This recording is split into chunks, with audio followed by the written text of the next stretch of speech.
Sorry, Sen, sir, tama, no? Dahil humahaba yung impeachment trial, nagiging consideration yung Yes, ngayong hapon. totoo. Good observation yan.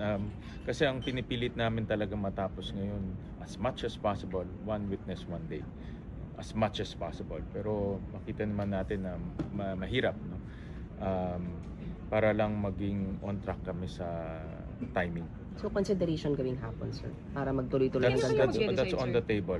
Tuloy-tuloy pa rin consultation namin with the prosecution and defense. Hindi lang naman kasi kami maapektuhan, kundi sila rin. So, dadating rin tayo dyan. We can say na goal niyo talaga end of the year matapos na.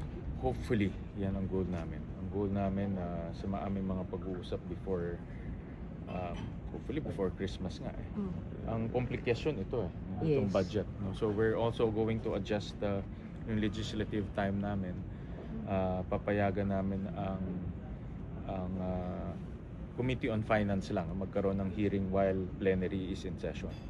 So bawal yun eh. Oh, yes. Pero we will suspend the rules for the Committee on Finance para kahit nagpe-plenary kami, pwede silang mag-hearing. Oh, it's going to happen starting every day. when? Starting when, sir?